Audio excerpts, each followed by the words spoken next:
There is a mountain in Venezuela where the church has no authority, where people deliberately bleed, collapse, and speak with voices that are not their own.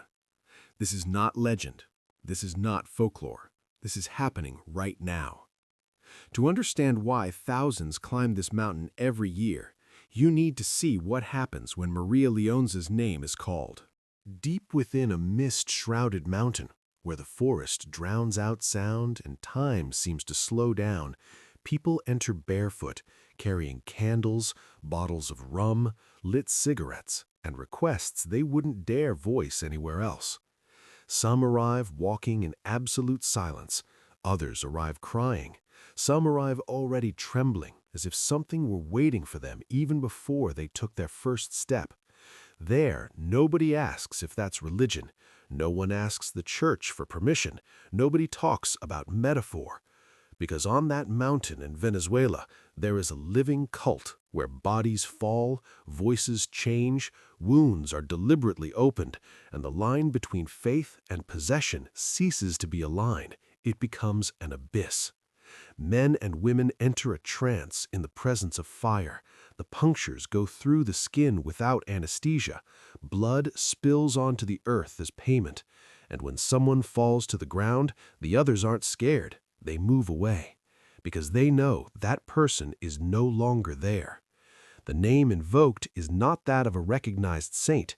It is not accepted at official altars. He doesn't appear at Mass. It's a name whispered, feared, revered, and forbidden. Maria Lionza.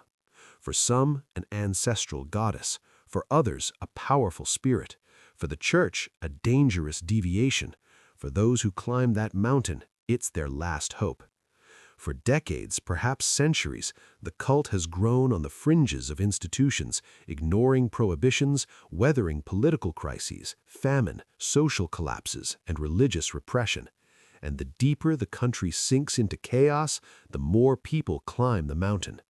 What happens there is not symbolic. It's not tourist folklore. It is not staged.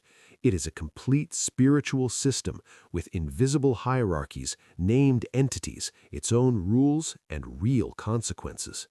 And the question that almost no one dares to ask is simple and disturbing. What exactly is the response when Maria Lionza's name is called? During the 20th century, while Venezuela tried to present itself to the world as a modern, urban, and rational nation, something completely different was growing far from the capitals, protected by the forest and the fear of those who preferred not to look closely. A cult that wasn't born in books. It was not founded by a prophet. There is no official start date. He was born from the brutal clash between three worlds, the indigenous, the African, and the Christian. And from this clash emerged something that none of these traditions fully acknowledges, but all of them help to sustain. Maria Lionza is not just a spiritual figure. She is at the center of a system where the dead speak, spirits possess, and promises are collected. On the mountain known as Sorte, in the state of Yaracuy, thousands of people gather every year for rituals that last for days and nights. The air fills with smoke, chants, drums, and an eerie silence that arises just before someone falls into trance. Doctors are not allowed in there. Priests don't drive, and nobody tries to explain too much. Because those who frequent that place are not looking for philosophical answers. They are seeking healing, revenge, protection, power, or absolution. Before continuing, write in the comments, where are you watching this video from? Because this story begins on a mountain in Venezuela, but it doesn't end there. Throughout this video, you will understand where Maria Lionza came from, how an indigenous myth transformed into a possession cult, why she is officially rejected and yet continues to grow. You will learn about the rituals, the symbols, the entities that orbit this cult, and the inevitable comparisons with other spiritual religions around the world. But above all, you'll notice something unsettling. The more they tried to erase Maria Lionza, the stronger she became. And in the next segment, The story begins before the service, before the rituals, before fear. It begins with a girl, a river, and a death that was never the end. The story begins far from the drums, far from the fire, and far from the bodies in trance.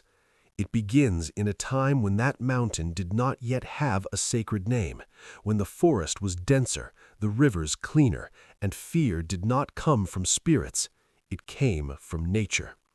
According to indigenous oral tradition, long before the arrival of the Spanish, a girl of uncommon beauty was born among the peoples who inhabited the region now called Yaracuy. Her light eyes drew attention, not only because they were rare, but because they seemed to reflect something that did not entirely belong to this world. The elders realized early on that this child would not be ordinary. And when the elders perceive something like that, it is never a good sign. The girl's father was a respected chieftain, a warrior, a leader, responsible for maintaining the balance between the people and the spirits of the land.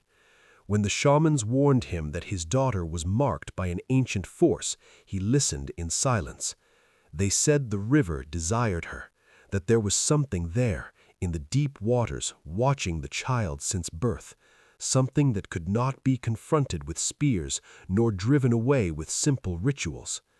The chief did what many leaders do when fear speaks louder than love.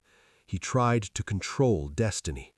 He ordered the construction of an isolated cabin far from the river, surrounded by armed men. The girl would grow up there, away from the water, away from the call. The plan seemed simple: deny the spirit what it wanted. But there are forces that do not accept denial. As the years passed, the girl grew, and the more she grew, the more the forest seemed to react to her presence. Animals approached without fear, the wind changed when she walked, and the river never stopped calling to her. On a moonless night, when vigilance faltered for a few minutes, the girl left the hut. She walked through the woods as if she knew every root, every stone. She didn't run, she didn't hide. She walked towards the water, like someone returning home. When the body was found, it was floating in the river, intact. No sign of a struggle, no injuries, just the absolute silence of someone who had crossed a border without resistance. The people wept. The chief fell from grace, but death did not end the story. It was there that it began to transform. After that day, strange reports began to emerge. People said they saw a female figure near the waters. Unexplained illnesses began to disappear. Vivid dreams spread among the tribe members, and the shamans understood too late. The girl had not been taken by the river spirit. She had become something greater. With the arrival of the Spanish colonizers, history did not disappear. It adapted. The indigenous name was replaced. Christian elements were forcibly incorporated. The goddess came to be called Mary. The forest became a sacred mountain. The river remained there, observing everything. And while missionaries tried to impose European saints, the people continued going to the woods at night. They continued lighting candles. They continued asking favors of the entity that had not abandoned the land. Because Maria Lionza was not raised by a cult, the cult emerged as an attempt to understand what already existed. And in the next segment, this entity ceases to be merely a spirit of nature, and he goes on to command something much more organized, much more dangerous, an entire court of the dead. What was born as a spirit connected to the forest and the river did not remain alone for long, because within the spiritual logic of that cult, no power acts alone, and no powerful entity remains isolated. Over the years, and then centuries, Maria Lionza ceased to be merely a presence felt in the water, the wind, and dreams. She came to be perceived as something that commanded, that organized, that judged. And gradually, an invisible structure began to form around her. The practitioners began to speak of a court, not a metaphor, a true spiritual hierarchy with defined roles, levels of authority, and strict rules. Those who disregard these rules, they say, pay a high price.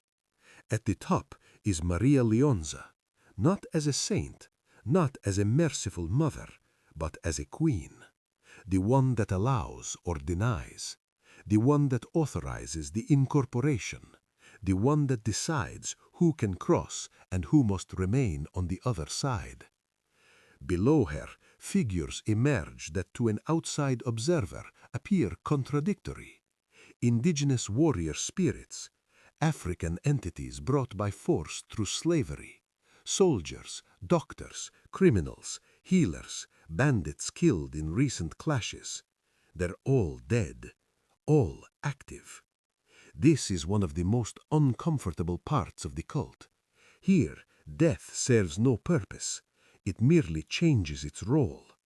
And the more intense life has been, the stronger the spirit tends to be.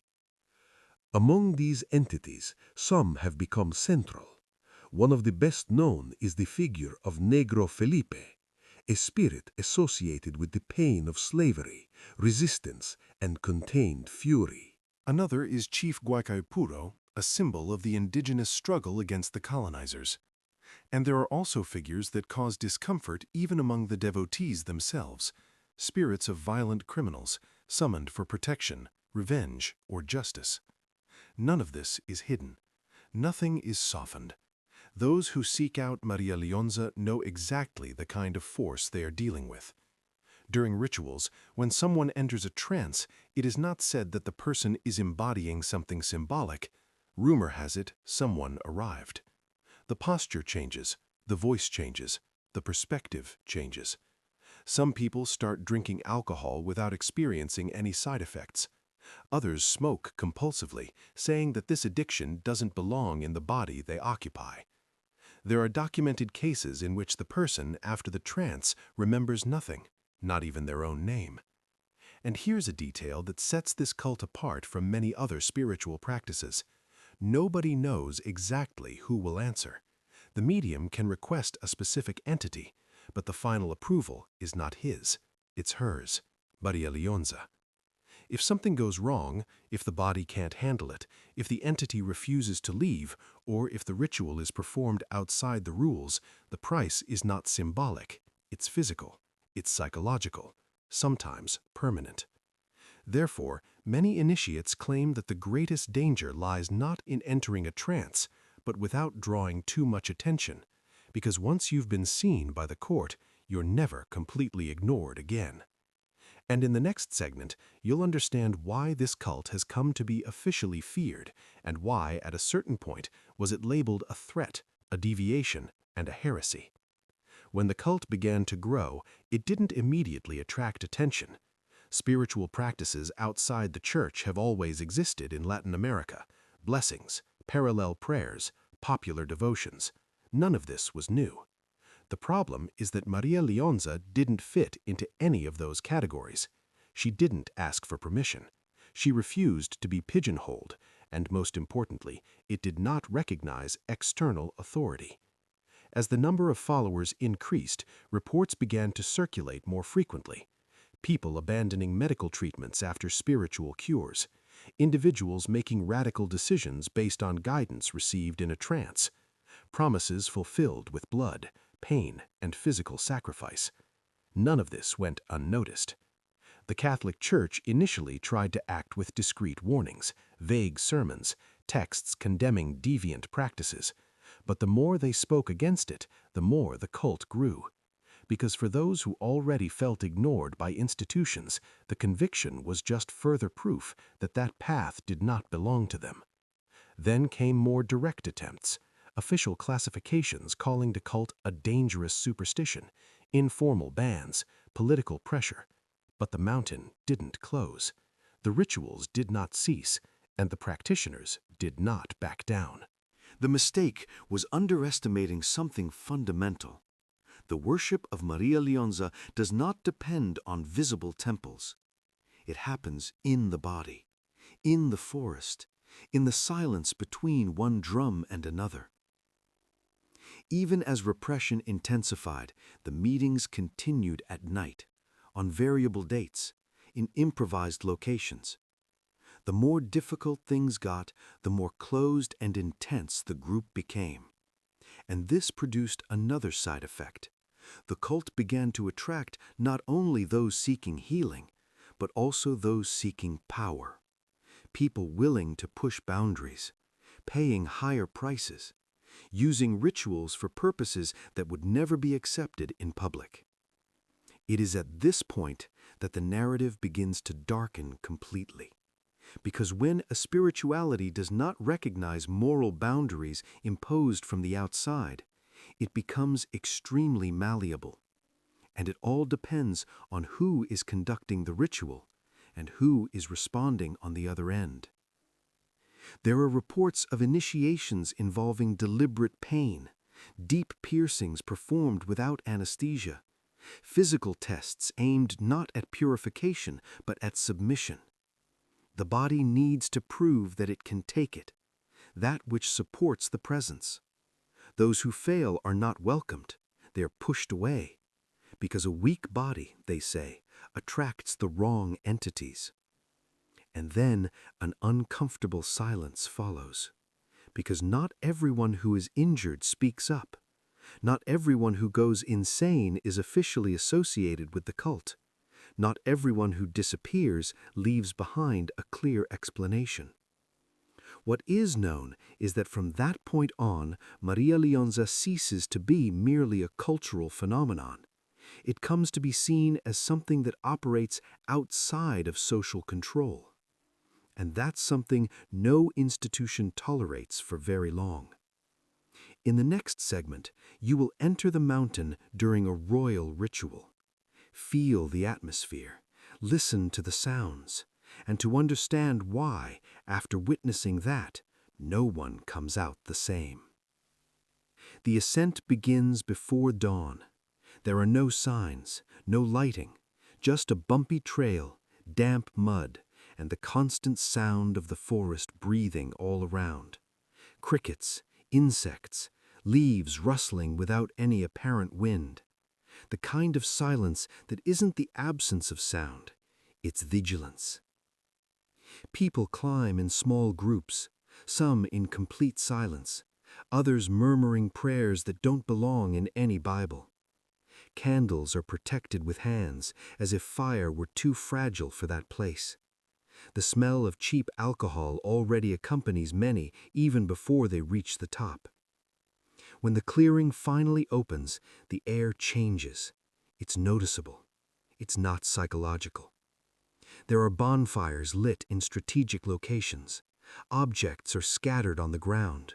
Broken images of saints, animal skulls, colorful ribbons, bottles, knives, cigars, pieces of clothing partially buried in the earth.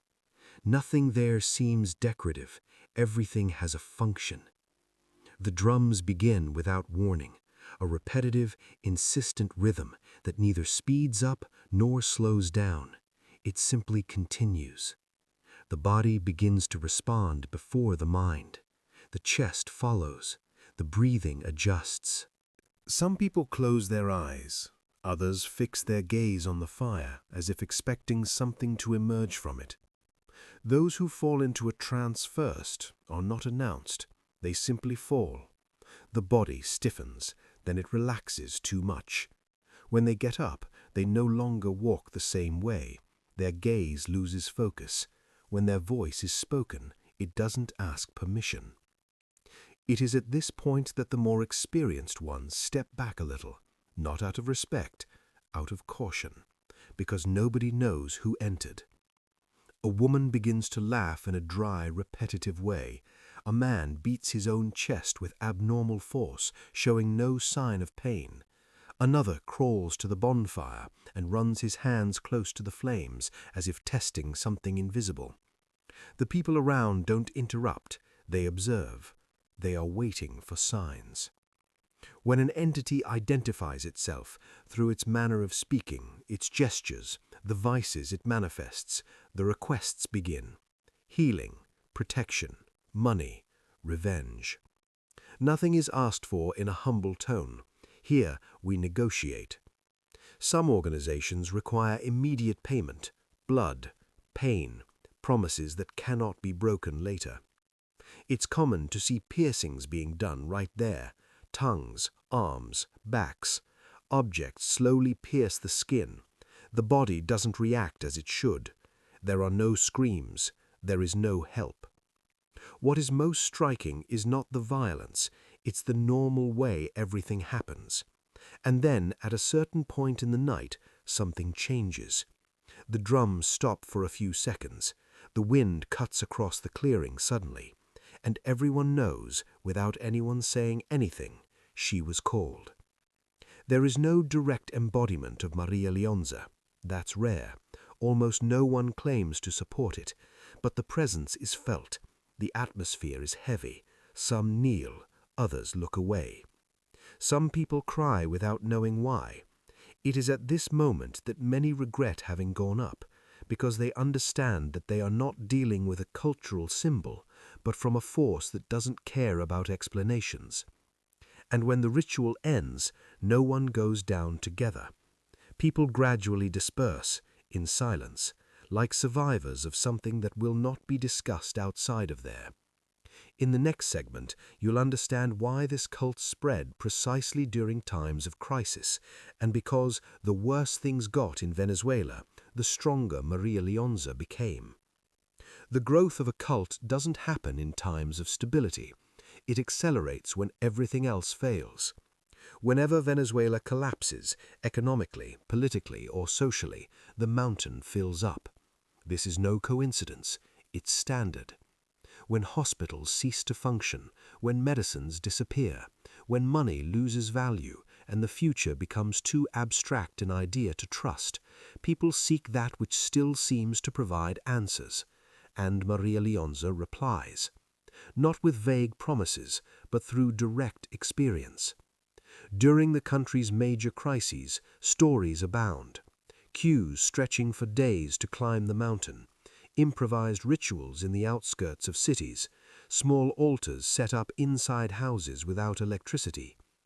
Institutional faith requires patience. Worship demands immediate surrender. There is something profoundly human about this. When the system fails, the invisible becomes negotiable. Many of the new devotees don't come because of family tradition. They come out of desperation. Mothers who are unable to obtain treatment for their sick children. Men who have lost everything. Young people who grew up with no prospects for the future. And worship offers something that the state and the church do not offer, a feeling of immediate response. During trances, entities speak using names, dates, and specific instructions. Do it. You are welcome. Cut that person out of your life. Pay this way. Even when the request involves pain or sacrifice, there is an internal logic. At least someone is listening. This is where the cult becomes dangerous for any power structure, because it doesn't depend on political leaders. It doesn't depend on priests. It doesn't depend on doctors. It creates its own authority. And the longer the crisis lasts, the more this authority solidifies. Some mediums come to be treated as absolute references in their communities. Their words are not questioned. Their guidance shapes life decisions. Broken marriages, abrupt changes of city, abandonment of treatments, family conflicts. Everything was justified by messages coming from the court. And when something goes wrong, the entity is never to blame. It's always the devotee who didn't do it right. This is the most efficient mechanism for spiritual control. Responsibility never returns to the system. Over time, the cult ceases to be merely an alternative spirituality and begins to function as a parallel network of symbolic power. And every parallel network ends up attracting attention, not just from the church, but from the state. At certain times, authorities have attempted to map spiritual leaders, restrict pilgrimages, and associate the cult with criminal practices. Some of the accusations were exaggerated, others were not. Because wherever there is a promise of spiritual power, there will always be those who try to use it as a bargaining chip. And in the next segment, the story crosses an even more sensitive line: the association between Maria Lionza, violence, crime, and entities that many would prefer to remain dead. Not all entities invoked in that spiritual system carry stories of healing, protection, or guidance. Some carry fresh blood, others fame, others fear. Over the years, especially during periods of intense urban violence, names began to emerge that caused discomfort even among long-time practitioners. Spirits associated with criminals killed in confrontations, robbers, drug dealers, murderers known locally, people who in life were feared and who after death began to be invoked. Within the logic of the cult, this is not seen as a contradiction, it is seen as consistency. The strength of a spirit does not come from its morals, it comes from its intensity. The more violent the life, the denser the energy left behind. And this density, they say, can be used for protection, for intimidation, to open paths where nothing else works. This is where many begin to back down, because the cult does not filter entities based on human values. It filters based on effectiveness. Some rituals come to include explicit requests for revenge, others for dominion over enemies. There are reports of mediums channeling spirits who speak in recent slang, mention modern weapons, and describe deaths with details that no one present should know. The requests are not symbolic, they are straightforward. And when something happens next, an accident, an unexpected arrest, a death, the connection is made in silence. Never in public, never officially. This is one of the reasons why the cult never organized itself as a formal religion. Formalizing it would mean being held accountable for the consequences, and the consequences are difficult to control when you're dealing with the dead. At the same time, many practitioners argue that these entities merely reflect the society that produced them. A Venezuela marked by inequality, violence, and state neglect would inevitably produce a spirituality in its own image. But this explanation doesn't erase the discomfort. There are mediums who abandon the practice after a specific possession. There are others who go mad. There are those who choose to live in isolation, claiming that something is following them. And there are those who remain, because they feel they have already crossed a point of no return. Once someone becomes known for their ability to receive powerful entities, the pressure mounts. People seek them out, they ask for increasingly extreme things, and saying no in this system has invisible consequences. Some claim that Maria Lionza allows these entities as part of a greater balance. Others say she tolerates them but observes them. Few believe she fully approves, but no one claims that she prevents it. And that detail changes everything, because it means that within that spiritual universe, there is no clear concept of good and evil. There is power, and there's a price to pay. In the next segment, the story moves outside the mountain, for cities, ordinary houses, closed rooms, where the cult remains out of sight, and where the boundaries become even harder to see. Outside the mountains, everything seems more controlled. There are no visible campfires, there are no drums echoing through the woods, but the cult doesn't weaken when it moves down to the city, it adapts. In ordinary neighborhoods behind closed doors, small altars appear in makeshift rooms, a simple table, an image of Maria Lionza in the center, sometimes alongside Catholic saints, sometimes surrounded by objects that don't belong to any recognized religion. Glasses with dark liquids, accumulated ashes, melted candles that are never fully extinguished. It is there that many rituals take place away from public scrutiny, without external witnesses, no record. The trances continue, but now in almost complete silence. The sounds of the street enter through the windows, a car passing by, a television in the distance, normal life going on, while inside that space, something completely different takes shape. It is in these environments that reports become more difficult to trace, because when something goes wrong, there is no clearing, no group, no collective ritual to dilute responsibilities. There are people who wake up with marks on their bodies and have no memory of what happened. Others report abrupt changes in behavior after a spiritual consultation. Some say he heard instructions during the trance and only realized the seriousness of the situation days later. And there are those who swear they've never truly been alone again. Worship outside the mountain ceases to be a collective experience and becomes an intimate bond, and close bonds are harder to break. Some mediums begin to receive entities without warning, in dreams, in states of semi-consciousness, in the middle of the night. There was no ritual, there was no preparation. When this starts, many seek help within the system itself, but they don't always get the answer they expect, because admitting that something got out of control is admitting failure. And failure in this universe is not well regarded. From there, stories emerge that never make it into official documentaries. Whispered stories, stories that circulate only among those already involved. People who tried to leave the cult and fell ill soon after. People who broke promises made in a trance and reported successive losses. Families who associate tragedies with rituals performed years before. None of this can be proven, and that's precisely why everything remains. Because fear needs no proof, it just needs repetition. And the more the cult spreads into daily life, the harder it becomes to separate faith from spiritual dependence.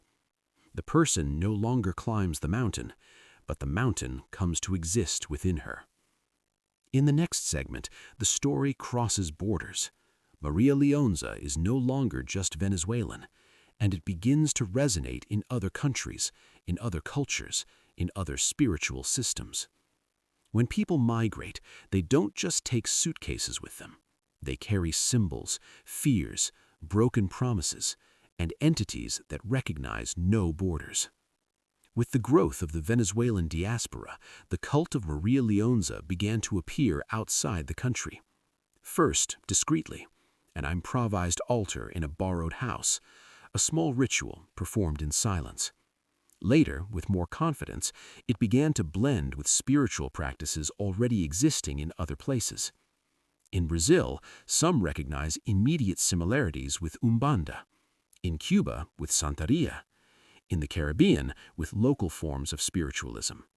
In Europe, it appears diluted, almost unrecognizable, but still present. This adaptation doesn't happen strategically, it happens for survival. Maria Lionza never demanded absolute ritual purity. She demands presence. Where there is someone willing to call, someone will answer. But outside of Venezuela, something changes. The mountain is no longer there.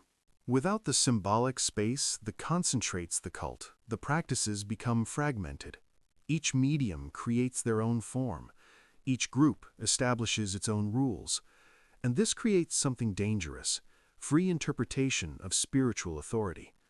Some entities begin to present themselves as of the court without ever having been recognized in the original tradition.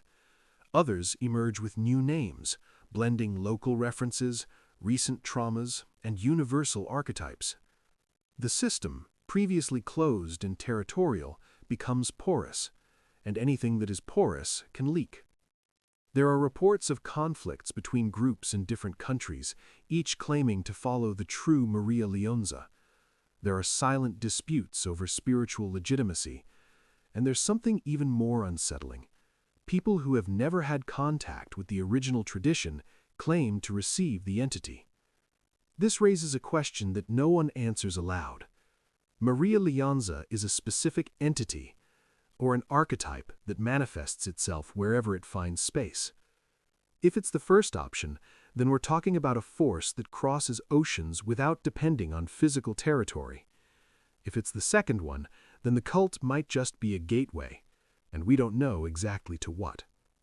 This is where researchers, anthropologists, and even longtime practitioners begin to disagree. Some argue that expansion weakens the cult. Others believe that it makes it even more unpredictable, because without a solid tradition, all that remains is personal experience. And personal experience, when it involves the invisible, is rarely neutral. In the next segment, the narrative enters the most delicate territory of all. What happens to those who try to leave? Not drift away gradually, but to truly break up. Leaving doesn't simply mean stopping attending the rituals. It's not about blowing out candles. It's not about throwing images away. Within this system, leaving means break a bond. And bonds, when they are not symbolic, endure. Many begin by quietly distancing themselves. They reduce the frequency of their visits. They stop fulfilling requests. They avoid contact with other practitioners. At first, nothing happens, and this creates a false sense of freedom. Then come the subtle signs: recurring dreams, physical sensations with no apparent cause, a constant feeling of being watched, not from the outside, but from within. Some report waking up at exactly the same time for consecutive nights. Others say they hear familiar sounds from the ritual when everything is silent. There are those who wake up to the smell of smoke or alcohol with nothing lit nearby. The internal explanation is always the same. The link is still active. For those who have lived within the cult for years, this idea doesn't seem absurd. It seems logical. Therefore, many try to end the relationship in the right way. They return to the mountain. They ask for permission. They offer something in return. But not everyone receives a response. There are reports of people who, after attempting to officially leave, suffered emotional breakdowns, extreme anxiety, paranoia, chronic insomnia. Some sought medical help, others religious help. Few found immediate relief. And there is an even smaller group, the quietest one, that claims that leaving completely is not possible, just to become less visible. These people maintain small, private rituals, not out of devotion, but as a precaution. They ask for nothing. They simply maintain peace, like someone who leaves a light on to prevent something worse from happening. The most unsettling detail is that there is no consensus on this. Some say that Maria Lionza accepts the departure when it is done respectfully. Others say the problem isn't her. These are the entities that came together. Because once you create space, not everyone present understands closure in the same way. This is where the cult definitively distances itself from any therapeutic or symbolic spirituality, because it doesn't offer a clear way out. It offers no final absolution. It does not offer closure, and that creates dependency. People don't persevere through faith. He stays out of fear of what might happen if he doesn't stay. In the next segment, the narrative shifts to the observer from the outside, researchers, anthropologists, journalists, and why many of them dropped out of their studies halfway through. Observing from the outside seems safe. On paper, everything is method, detachment, cold analysis. But Maria Lionza was not an easy subject of study for anyone who tried to stay too long. Anthropologists initially took an interest in syncretism, in the fusion of cultures, in the spiritual resistance of marginalized peoples.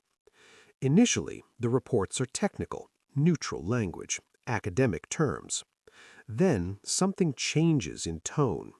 Some researchers report difficulty maintaining emotional distance, recurring dreams after visits to the mountain, a feeling of presence even far from the place, a kind of symbolic contamination that does not appear in other religious studies.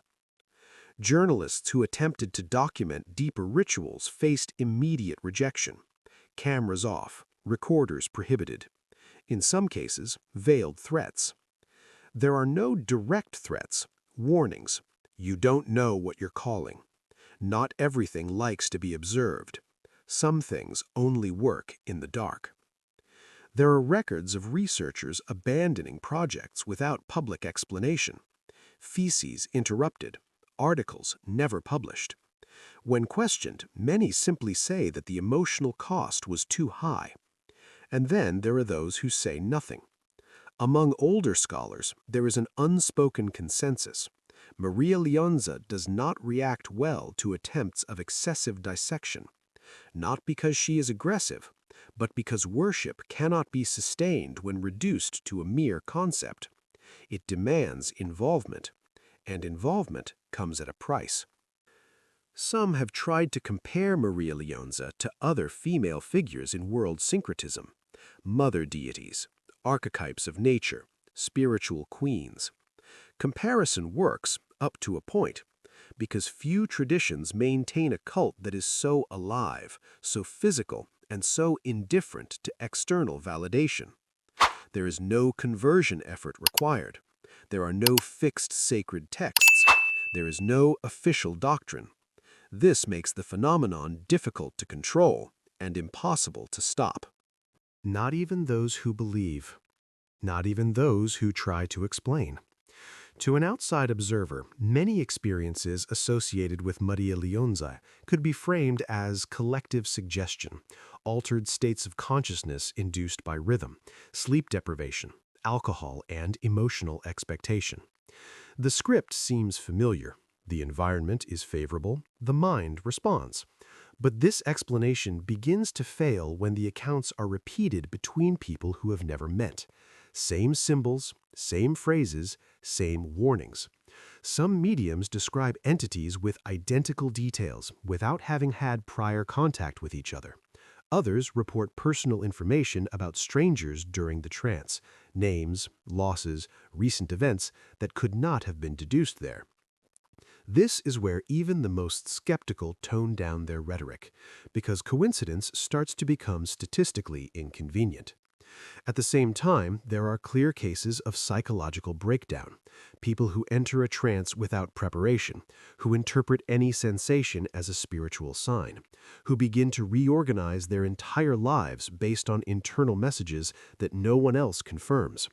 And the cult offers no filter. There is no rating, there is no screening. If the entity spoke, it spoke. Questioning is a sign of spiritual weakness. This creates a dangerous terrain where genuine experiences and delusions can coexist without distinction, and where responsibility dissolves. For some, Maria Lionza saved lives. For others, it was devastating. And both things can be true at the same time.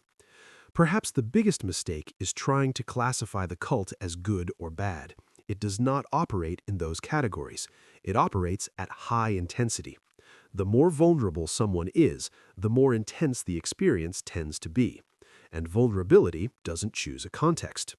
That's why, for many, the first contact happens after profound losses. Death, illness, financial ruin. The cult doesn't attract whole people. It attracts people who are fractured. And when something responds from the other side of that fracture, the impact is real, regardless of the explanation. In the next segment, the story moves closer to the present. What is happening now? Why has Maria Lionza become so talked about again? And what that reveals about the world we live in. Today, Maria Lionza's reappearance is no coincidence. It returns in moments when reality ceases to offer sufficient meaning. Amid political collapses, narrative wars, identity crises, and a global sense of exhaustion, figures like her are resurfacing with force, not as folkloric curiosities, but as an emotional response. When structures fail, the invisible is once again taken seriously. Social networks amplify accounts that were previously restricted to small communities. Short videos show fragments of rituals. Photos of altars circulate without context. Testimonials emerge in comments, forums, and private messages. Nothing complete, nothing is entirely verifiable, but enough to spark curiosity and something deeper. The cult, which has always lived on the fringes, is now being observed by people who have never set foot on the mountain. Urban youth, second-generation migrants, people disconnected from traditional institutions but hungry for a real spiritual experience. And this changes the profile of those who come close. It's not just the desperate anymore. They're the disillusioned, those who trust nothing, but also can't ignore everything. This new interest doesn't come with automatic respect. It comes with an attempt to adapt, simplification, quick content. And that creates tension. Because Maria Lionza doesn't work well when fragmented into clips. It requires immersion, time, emotional risk. Some try to reproduce rituals without understanding the structure. Others invoke names without comprehending the system. And what was once a closed cult is beginning to suffer from trivialization. Longtime practitioners view this with suspicion, because they know that drawing too much attention always comes at a price. At the same time, there's a growing silence on the part of institutions. There are no longer large campaigns against the cult. There are no frequent public condemnations. Silence now seems like a strategy. Ignoring something is often more effective than fighting what you can't control. But ignoring it doesn't make it disappear. And the more unstable the world becomes, the more people turn to experiences that don't require external approval. Maria Lionza is not asking you to believe. She asks you to come closer. And that's exactly what makes it dangerous. It's irresistible. In the next segment, the narrative comes full circle, not with answers, but the question that remains after all this is what really happens when nobody's watching. When nobody's watching, there are no witnesses, and without witnesses, there is no official version. It is in this space, outside of the record, outside of video, outside of public account, that the cult of Maria Lionza continues to operate in its purest and most disturbing form, without performance, without explanation, without the need to convince. Because most of what sustains this spiritual system was never meant to be seen. The most important rituals do not take place on the known dates. They don't follow a schedule. They are not announced. They happen when someone is called. Some practitioners report receiving specific instructions in dreams with exact times, locations, and objects. Others describe impulses that are difficult to resist, as if a decision had already been made before it was even thought about. And when they obey, they rarely understand the reason immediately. Some rituals ask for nothing. They don't place orders. They don't offer exchanges. They exist solely to maintain balance. This is what most baffles those who try to understand it from the outside. Not everything is about desire. Not everything is a lack. Sometimes it's maintenance. To keep something contained, keep something at a distance, keep something satisfactory enough so as not to cross over. These practices are almost never described in detail, not out of conscious secrecy, but because many claim that talking too much weakens the effect. Naming gives form, and form provides access. Therefore, when asked, many respond evasively. It's not for everyone. You don't need to know that. It's best not to mess with it. And perhaps they are right, because the further one ventures into this territory, the more naive the idea of human control seems. There is no contract. There is no guarantee. There's just this nagging feeling that something is working, even when it shouldn't be there. In the end, Maria Lionza remains exactly where she always was, beyond any definitive explanation. Not like a dead folklore, not as an organized religion, but as a presence that resists being diminished. And perhaps that's what's most frightening. Because if all of this is just collective psychology, then the power of the human mind is greater than we are ready to admit. But if it's not, then there is something operating on the fringes of reality, fueled by belief, pain, hope, and silence. Something that doesn't ask for permission, something that doesn't need to be understood in order to act. And the final question is not whether Maria Lionza exists, it's another one. What happens when someone replies and you weren't ready to listen? What comes after the answer is rarely mentioned, not because there's a lack of history, but because there is a lack of language. Some people claim that after certain rituals, life simply goes on. Nothing explodes, nothing collapses, no immediate tragedy occurs. And that, paradoxically, is the most unsettling thing, because the effect is not external, it's internal. Something changes in the way the world is perceived. Small details begin to carry too much weight. Coincidences no longer being dismissed. Intuitions gain authority.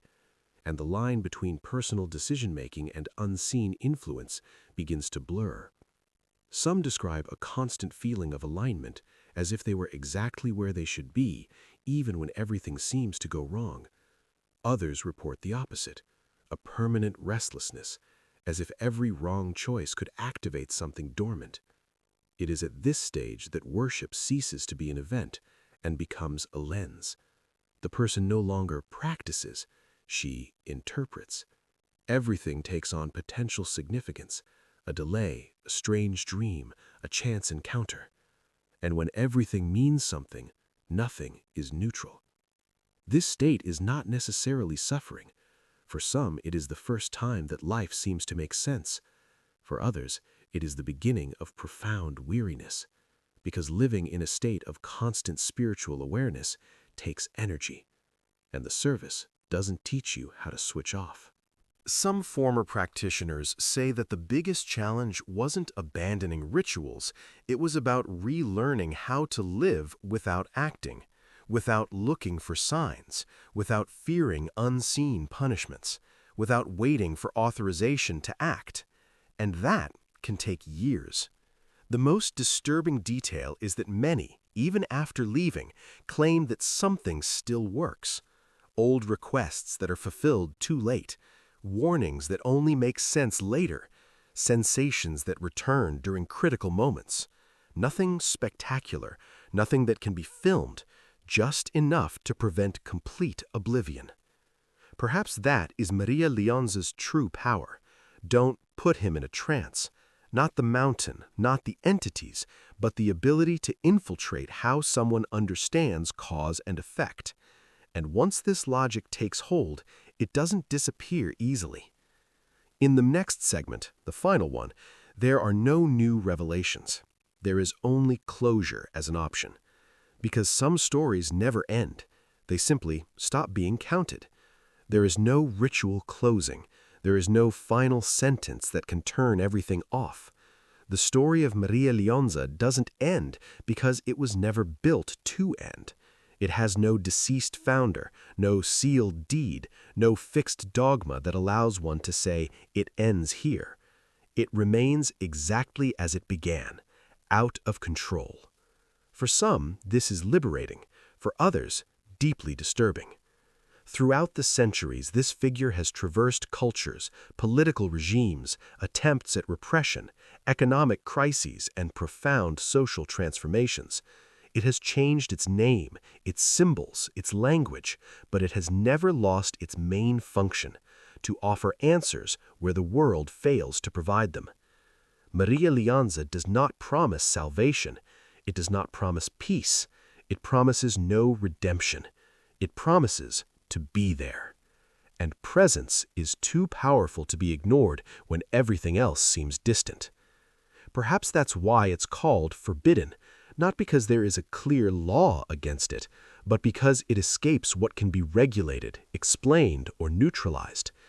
She lives in the gray area where faith, fear, desire, and despair meet, where humans stop asking for permission and begin negotiating directly with the invisible.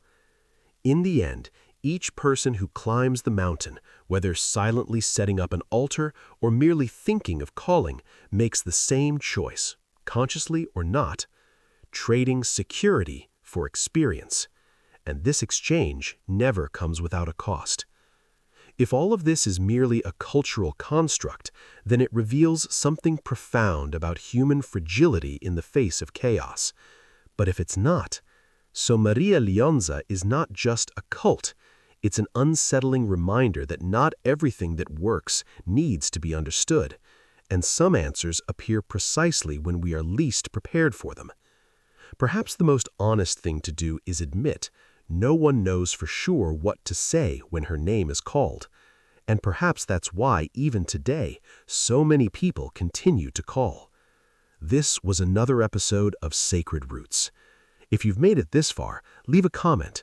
Do you believe that spiritual forces exist outside of traditional religions? Or is it all just a reflection of the human mind? And don't forget to subscribe to the channel to continue this journey through the darkest and most sacred places and mysteries of our world.